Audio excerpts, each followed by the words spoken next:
आगे बढ़ते हैं। बड़ी खबर, मिस्र के दमियटा बंदरगाह पर संदिग्ध ड्रोन हमला हुआ है और अमेरिकी गैस स्टोरेज टैंकर और एनर्गोस विंटर में आग की खबर सामने आ रही है। धमाके के बाद ड्रोन अटैक की आशंका बढ़ गई है, जांच हो रही है। मिस्र ने आग की पुष्टि कर दी है और ड्रोन हमलों की आधिकारिक पुष्टि फिलहाल नहीं हुई है। ये तस्वीर आपको दिखा रहे हैं, मिस्र से सामने आई है, जहां भूमध्य सागरीय दमियटा बंदरगाह पर बड़ा सुरक्षा घटनाक्रम।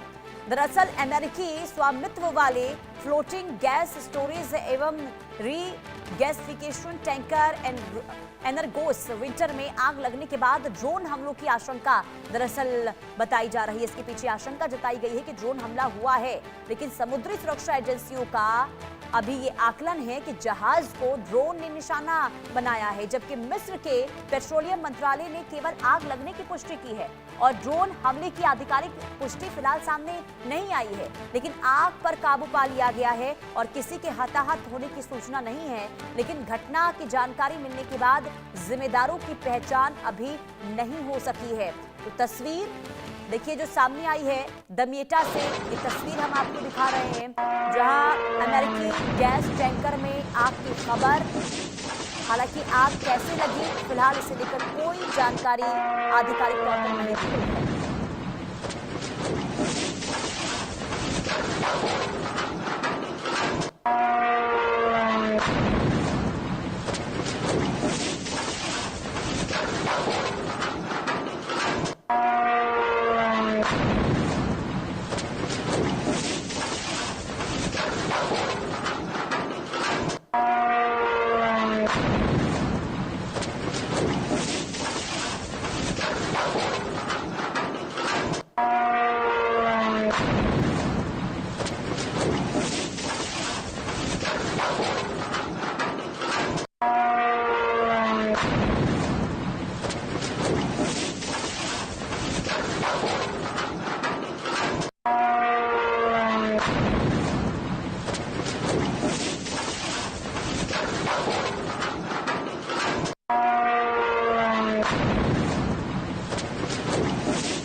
तो ये तस्वीर आपको दिखा रहे हैं, मिस्र से सामने आई है, जहां बंदरगाह पर ड्रोन हमला हुआ है और ये हमला ईरान के द्वारा किया गया है, ये आरोप लगाए जा रहे हैं। लेकिन जोरदार ये धमाका, और ये धमाका कितना विध्वंसक था आप इन तस्वीरों को देखकर आप अंदाजा लगा सकते हैं। ये जबरदस्त धमाका, और इसके बाद आप समझिए कि आगे जो इस वक्त जंग की स्थिति हम देख रहे हैं मिडिल ईस्ट में, वो और ज्यादा भयावह हो सकती है, क्योंकि अगर ईरान के द्वारा ये हमला हुआ है तो इसका जवाब बड़े स्तर पर अमेरिका की ओर से दिया जाएगा। ये गैस टैंकर की तस्वीर, अमेरिकी गैस टैंकर है जहां पर ड्रोन से ये हमला हुआ है। और हालांकि अभी फिलहाल इसे लेकर आपको बता दें कि ईरान की ओर से कोई जानकारी नहीं दी गई है, लेकिन हाँ आरोप ये जरूर लगा है कि ये जो धमाका हुआ है, ड्रोन से जो ये हमला हुआ है, ये ईरान की ओर से किया गया है। हालांकि आपको ये बता दें कि एनर्गोस विंटर को अगर निशाना बनाया गया है, अमेरिकी गैस ये टैंकर जहां पर ये ड्रोन से हमला और ये तबाही ज़बरदस्त तरीके से हुई है और इससे नुकसान बहुत ज़्यादा हुआ है। ये तस्वीरों को देखकर आप अंदाज़ा लगा सकते हैं और ये जंग की आग को और ज़्यादा भड़का सकता है। यानी कि अगर वाकई में ईरान की ओर से ये हमला हुआ है तो आगे युद्ध का दायरा बढ़ता हुआ ज़रूर दिखाई देगा। जांच एजेंसियां इस वक्त जांच में जुटी हुई हैं कि आखिर इस हमले के पीछे किसका हाथ है, वजह क्या है। अमेरिकी गैस टैंकर को निशाना बनाना, इसका मतलब अब सीधे तौर पर देखिए, एक तरफ जहां अमेरिकी सैन्य बेस पर ईरान हमले कर रहा है तो अब गैस टैंकर पर भी बमबारी ईरान की ओर से शुरू कर दी गई है। ये अमेरिकी गैस टैंकर की तस्वीर हम आपको दिखा रहे हैं। एनर्गोस विंटर की तस्वीर है जहां पर निशाना बनाया गया है और दमियट्टा पोर्ट पर ड्रोन हमला ये हुआ है। ईरान ने ये हमला किया है, ईरान पर ये आरोप लग रहे हैं, ये दावा हो रहा है अमेरिका की ओर से। ये मिस्र की हम आपको तस्वीर दिखा रहे हैं जहां ड्रोन हमले के बाद जबरदस्त तबाही। संवाददाता अतुल रंजन तमाम जानकारी के साथ जुड़ चुके हैं। अतुल, ये हमला किसके द्वारा किया गया, क्या आधिकारिक तौर पर कोई जानकारी और कितना नुकसान हुआ है अमेरिका को? देखिए, आधिकारिक तौर पर फिलहाल जो है किसी ने इसकी रिस्पॉन्सिबिलिटी नहीं ली है, लेकिन कहीं ना कहीं जो है काफी अहम जो है ये हमला किया गया है, क्योंकि आप देखिए कि जो दमियटा बंदरगाह है वो काफी एक अहम जो है गैस का स्टोरिंग पॉइंट है। वहां पर जो है हमला करना कहीं ना कहीं इस बात को दर्शाता है कि जो एस्केलेशन है पूरे वॉर में वो लगातार बढ़ता जा रहा है। अभी इस घटना के अगर मैं जिक्र करूँ तो ये जो घटना है जो दमियटा बंदरगाह है ये मिस्र का जो भूमध्य सागर ये तट है वहां पर हुआ। यानी कि आप देखिए अब मिस्र भी जो है एक तरह से पूरे हमले के जो रेंज है उसमें अब आ चुका है। और ये हमला इसलिए भी विशेष है क्योंकि इसमें यहाँ पर जो अमेरिका का स्वामित्व वाला जो फ्लोटिंग गैस स्टोरेज टैंकर है जिसे एनर्गोस विंटर कहते हैं, और एक और जो अन्य जहाज है वहां पर, उसमें जो है भीषण आग लग गई है। और ये दोनों घटनाएं जो है वो एक दूसरे से जुड़ी हुई है, वो कुछ इस तरह से क्योंकि सबसे पहले जो है हमला जो है वो नील डेल्टा जो है जो मिस्र का वहां पर बंदरगाह पर होता है, दमियटा बंदरगाह पर, जिसके बाद जो है उसी बंदरगाह पर जो अमेरिकी एक गैस टैंकर जो खड़ा था उसमें भी जो है बड़ा विस्फोट हुआ और वहां पर भी जो है काफी जो है आग लग गई। और ये बताया ये जा रहा है कि इससे जो दो बड़े गैस टैंकर है एनर्गोस विंटर और जो गैसलो सलीम जो नाम के गैस टैंकर थे, दोनों में आग लग गए थे। अब एनर्गोस इंफ्रास्ट्रक्चर का ये जो टैंकर है ये काफी बहुत बड़ा टैंकर है, इसकी जो तकरीबन 1,38,000 से ज्यादा जिसकी क्यूबिक मीटर गैस स्टोर करने की क्षमता है।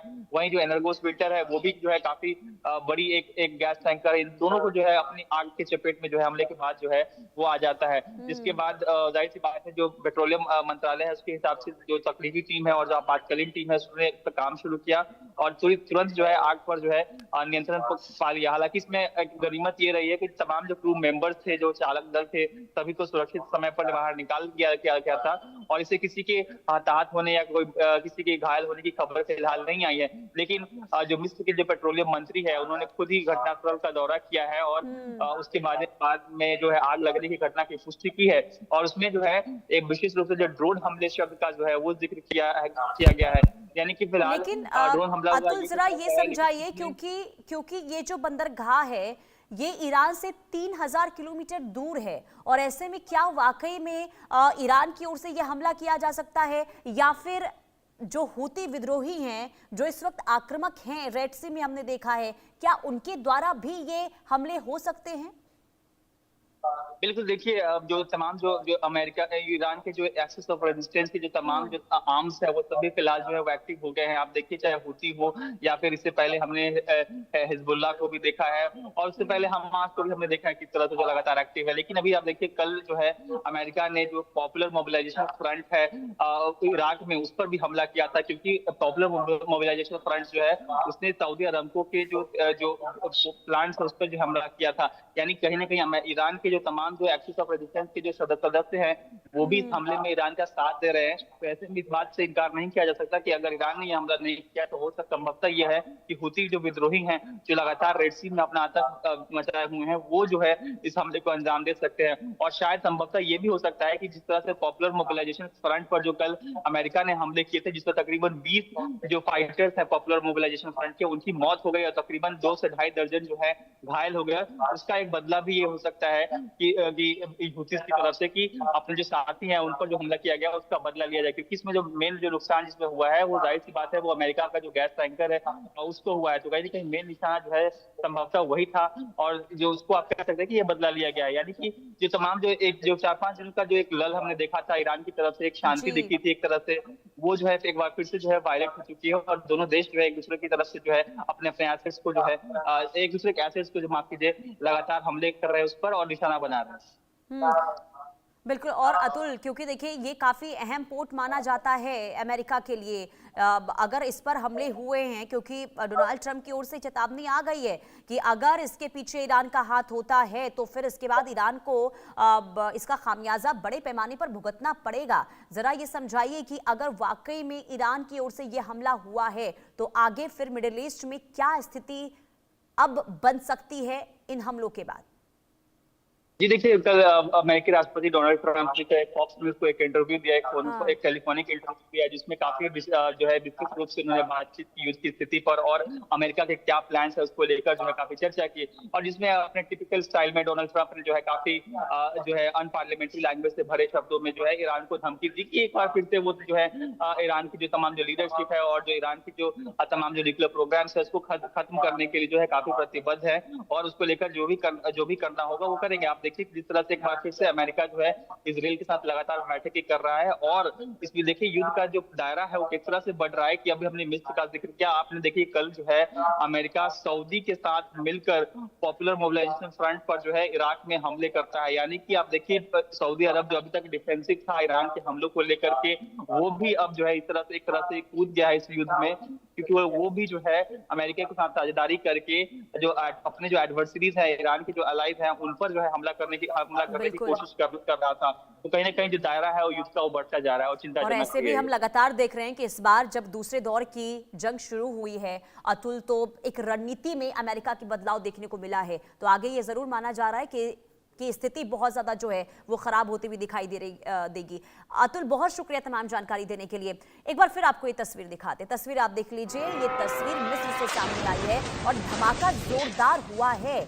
ये ड्रोन से हमला हुआ है, अमेरिकी गैस टैंकर पर यह हमला हुआ है, और धमाके के बाद आग का ये गुब्बार, धुएं का उठता ये गुब्बार, और ये बहुत ज्यादा हालात खराब करने वाली तस्वीर है।